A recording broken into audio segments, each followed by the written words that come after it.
মালদায় তৃণমূলের নেতা দুলাল সরকার খুনের ঘটনায় আরও একজনকে গ্রেফতার করল পুলিশ। ধৃতের নাম মোহাম্মদ আসরার।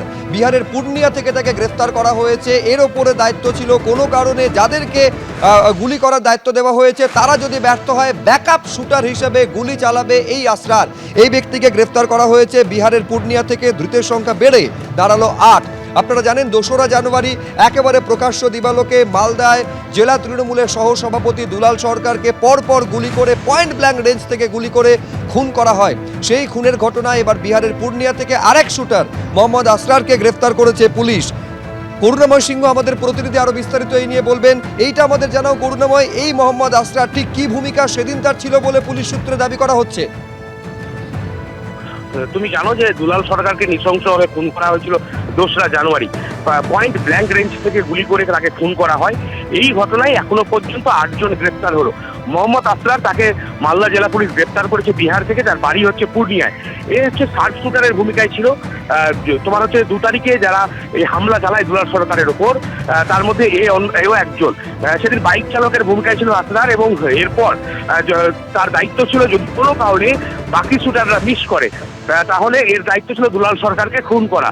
সেই কারণে পুলিশ একে খুঁজছিল এবং একে পুলিশ গ্রেপ্তার করেছে। এবং তোমাকে বলে রাখি, এই ঘটনায় দুলাল সরকার খুনের ঘটনায় এখনো কিন্তু ২ জন অভিযুক্ত বাবলু যাদব এবং রোহন রজক তাদের হদিশ পায়নি পুলিশ।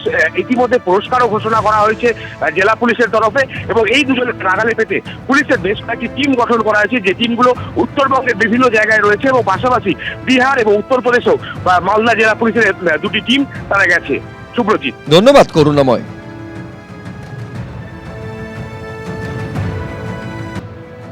সৈফ আলী খানের ওপর হামলার ঘটনা এবার এক বাংলাদেশিকে গ্রেফতার করলো মুম্বাই পুলিশ। ধৃতের নাম মোহাম্মদ শরীফুল ইসলাম শেহজাদ। পুলিশ সূত্রে দাবি করা হচ্ছে এই শরীফুল ৫-৬ মাস আগে মুম্বাইতে আসে, কিন্তু ৭-৮ মাস আগে শিলিগুড়ির সীমান্ত পেরিয়ে সে ভারতে প্রবেশ করে। তার কাছ থেকে কোনো বৈধ ভারতীয় পরিচয়পত্র পাওয়া যায়নি। চুরির উদ্দেশ্যে সৈফ আলী খানের বাড়িতে আসে শরীফুল, কিন্তু বাড়িটা যে সৈফ আলী খানের বাড়ি এ সম্পর্কে কোনো ধারণা শরীফুলের ছিল না বলে পুলিশ সূত্রে খবর। থানের পানশালায় হাউসকিপিংয়ের কাজ করত শরীফুল। সেফের ওপর হামলার পর পালিয়ে বেড়াচ্ছিল সে।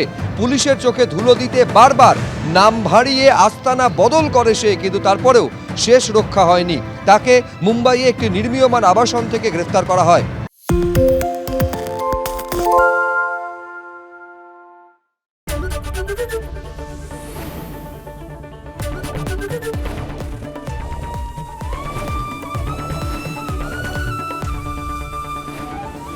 এবিপি আনন্দ, এগিয়ে থাকে, এগিয়ে রাখে। বাংলা ঝামেলা চায় না, বাংলা খবর চায়। বাংলা খবর, বাংলার খবর।